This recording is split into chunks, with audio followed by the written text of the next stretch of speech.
공신 최고 멘토 구본석의 꿈이 이루어지는 공부 전략. 맨손의 꿈이 가장 뜨겁다. 구본석 지음, 문해의 춘추사 편엠. 글 구본석. 자신의 삶을 작은 것들을 위한 시로 규정짓고자 하는 낭만주의자 인권 변호사이다.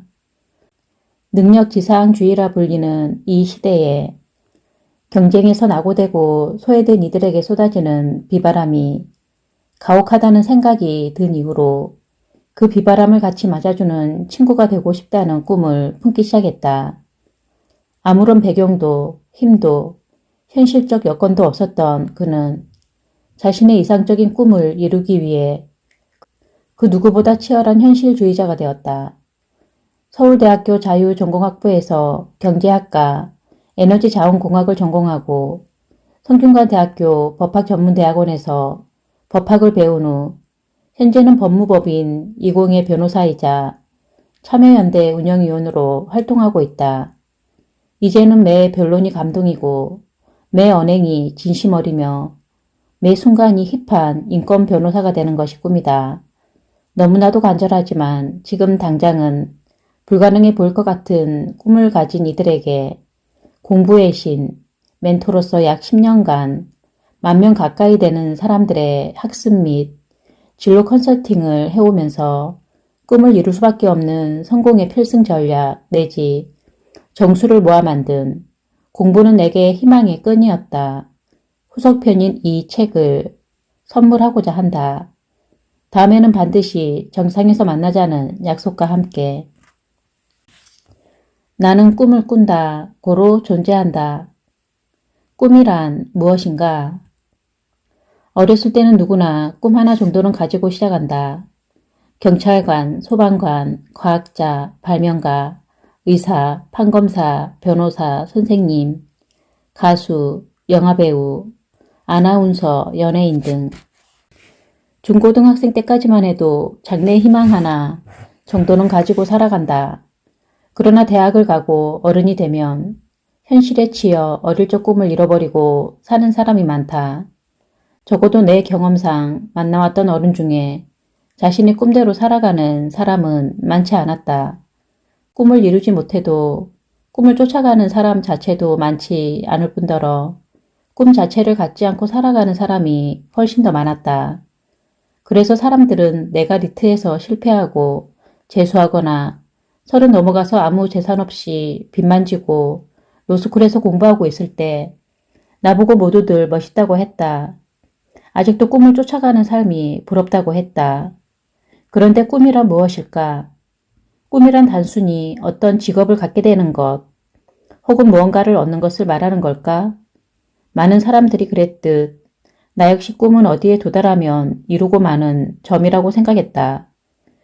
그러나 나름의 인생 역경을 거쳐온 지금 내게의 꿈은 단순한 점 그 이상의 것이다. 즉, 꿈은 선이다. 나는 서울대 입학이라는 꿈을 꾸었고 그 점에 도달하자 새로운 점을 찾아 헤매었다. 그리고 그 점에 도착하면 또 새로운 점을 찾을 것이고 그 점들이 모이면 일정한 방향을 갖는 선이 될 것이다. 결국 꿈은 전체적인 관점에서 바라보면 점들의 집합인 선이 되는 것이다. 그런데 점들은 잘 찍는데 그 점들이 왔다 갔다 한다거나 잘못된 방향으로 간다면 그 사람은 꿈을 이루는 사람이라고 말할 수 있을까? 아닐 것이다. 기실 그것은 헛된 꿈이라고 말하고 싶다. 꿈이 선이라면 일정한 방향이 필요하다. 사람들이 공통적으로 동의하고 있는 사실은 인생의 목적은 행복이라는 것이다. 그러면 어떤 일을 하면서 살아갈 때 제일 행복한지가 바로 그 방향성이다. 돈을 벌 때 행복하면 돈을 많이 버는 것이 그 사람의 가치이고 돈 버는 길이 그 사람의 방향성이자 꿈이 된다. 노래를 부를 때 가장 행복하면 행복하게 노래를 부르는 것이 그 사람의 가치이고 다른 사람까지 행복하게 만들어주는 노래를 부르는 것이 그 사람의 방향성이자 꿈이다. 일단 가수가 되는 것이 첫 번째 점일 수 있고 그 다음 음반을 내는 것이 두 번째 점일 것이며 다른 사람들을 행복하게 해주는 히트곡을 만들어내는 것이 세 번째 점일 것이다. 그렇게 차곡차곡 한 점 한 점 쌓아가다 보면 정상에 오르기도 하고 BTS처럼 많은 이들에게 감동과 선한 영향력을 주는 가수가 되기도 한다. 내가 잘 모르고 주제넘은 소리일 수도 있겠지만 분명 BTS의 꿈은 단순히 빌보드 1위 최다 기록을 내는 가수가 되는 것이 아닐 것이다. 사람들의 영혼을 치유해주고 소외된 사람도 행복하게 즐길 수 있는 노래를 계속해서 만들고 싶을 것이다. 그것이 그들의 방향성이자 꿈이라고 생각한다. 한마디로 정리하자면 꿈은 행복을 찾아가는 여정이라고 할 수 있다. 그러므로 자신이 꿈꿔왔던 삶을 살아가는 것은 그 자체로 행복하다. 꿈을 이뤄가는 과정 역시 행복에 다가가는 과정이기에 미래에 대한 희망이 현실에 지친 자신에게 행복을 불어넣어준다. 꿈을 꾸는 것조차 행복을 그리는 일이기 때문에 그 상상만으로도 행복해진다. 그리고 상상이 현실이 되어가는 과정에서 느껴지는 성취감은 이루 말할 수 없이 짜릿하다. 그리고 사람들은 이 모든 과정을 자아실현이라고 부르며 저명한 심리학자 메슬로는 자신이 설계한 욕구 단계설에서 최상위 욕구를 올려놓았다. 즉, 자아실현은 인간이 달성할 수 있는 마지막 단계의 발달 욕구로서 최고의 만족 상태를 말한다. 인생사가 대체로 거기서 거기이듯 불행과 고통의 순간은 피할 수 없다. 하지만 절대적인 행복 수치가 상승하기 때문에 자아실현을 하고 있는 상태에서 웬만한 고통은 그렇지 못한 상태에서의 행복과 큰 차이가 나지 않는다.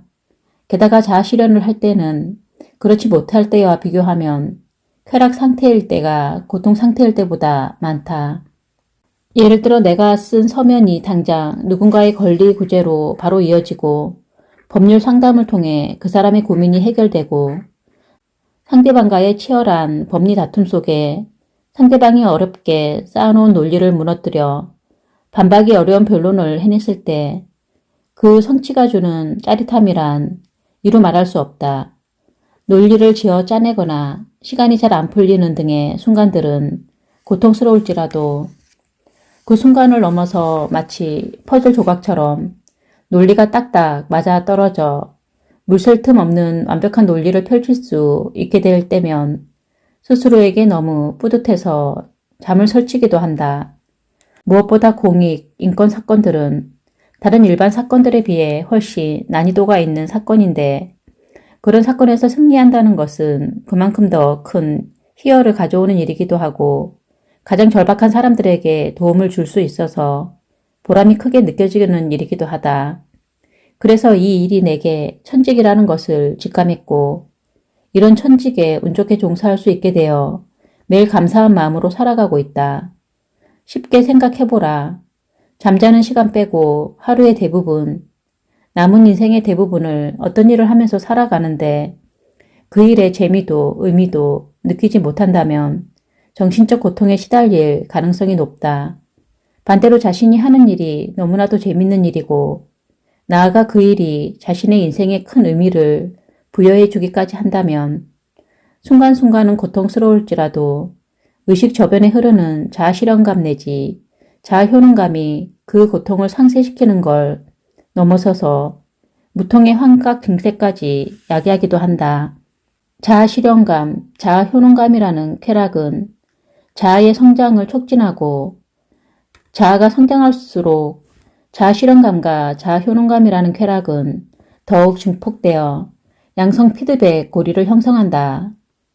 그렇다면 자신이 무엇을 할 때 가장 행복한지는 어떻게 알 수 있을까? 여러 심리학 연구들에 따르면 가치관이 자아실현의 기초가 된다고 한다. 어떠한 상태가 행복하고 불행한가를 판단하는 행복 판단의 기준이다. 쉽게 말하면 어떤 것을 가치 있게 생각하느냐에 대한 관점이다.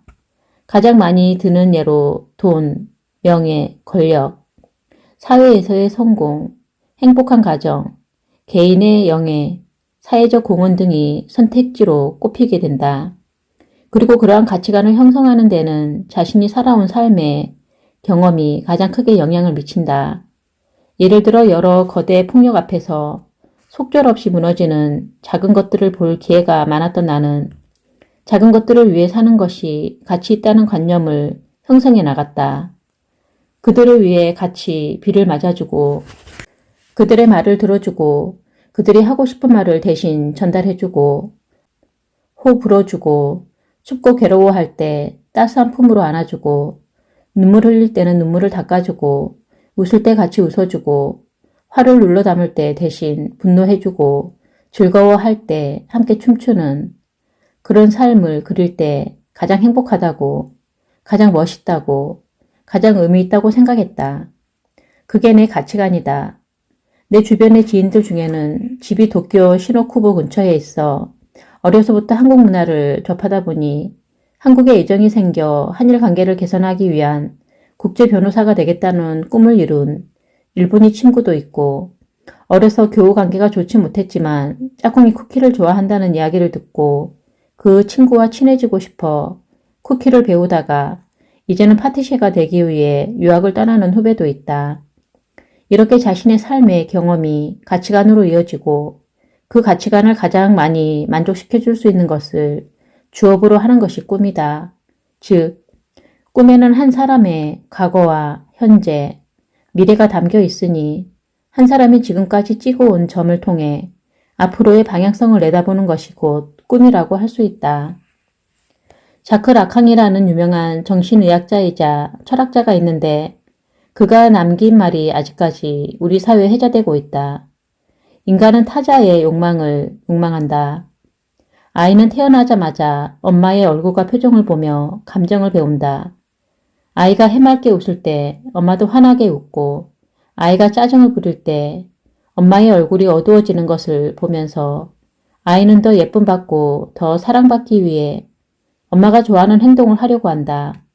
이렇게 엄마의 욕망을 내재화시킨 아이는 점점 아빠, 선생님, 사회의 욕망을 학습하고 그들의 욕망을 자신의 욕망으로 만들어버린다. 타자의 욕망은 아이의 내면 깊이 뿌리박혀 무의식을 형성하고 그 무의식은 평생 그 타자의 욕망을 마치 자신의 욕망인 것처럼 착각하게 만든다. 주변에서 보면 타자의 욕망을 자신의 욕망으로 착각하는 사람들이 정말 많았다. 로스쿨 온 친구 중에 종종 자기는 한 번도 법조인이 되고 싶다고 생각하지 않았지만 부모님 소원으로 왔다는 친구도 있었고 아버지가 의사이기 때문에 병원을 물려받을 사람이 필요하다고 형이 안 되니까 동생인 자신이라도 가야 한다고 부모님이 압박해서 의대를 지망하는 학생도 있었다. 그들을 마냥 뭐라고 할 수도 없는 것이 나 역시 타자의 욕망을 욕망하면서 20대의 소중한 시간을 보낸 장본인이기 때문이다. 에너지 공학을 전공한 것은 순전히 나의 선택이었지만 그 분야에서 흥미를 느끼고 성과도 좋으니 그렇다면 그 재능을 아끼지 말고 유학을 갔다 와서 유망한 에너지 기업도 다녀보고 교수도 해보는 건 어떻겠냐는 주변인들의 욕망에 지배되어 그들이 그려준 청사진의 삶을 살려고 했던 적도 있었다. 한 번도 자연과학을 전공해야겠다는 생각을 해본 적 없던 내게 좋은 기회를 줄 터이니 자연과학에 촉망받는 인재가 되라는 주변의 목소리에도 흔들려 그 길로 갈 뻔했던 적도 있었다.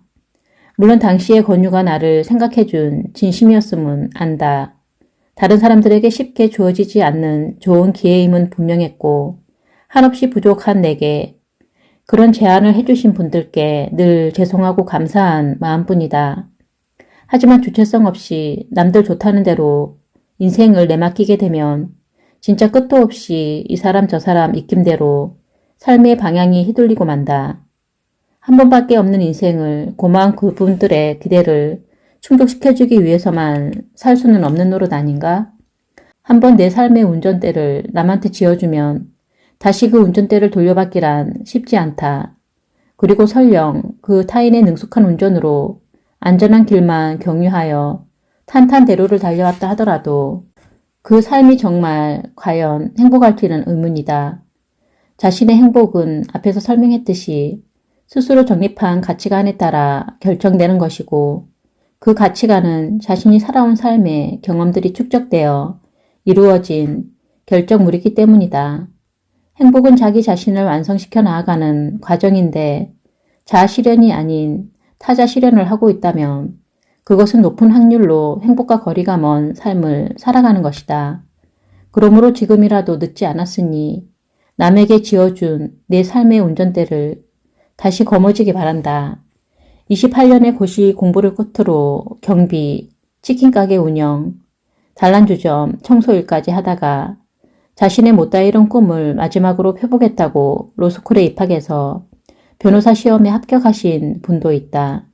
오징어 게임에 출연하여 일약 우주 대스타가 된 배우 허성태 역시 평범한 회사원이었다가 35세의 늦은 나이로 2011년 SBS 기적의 오디션에 지원하여 배우의 길로 처음 접어들었다.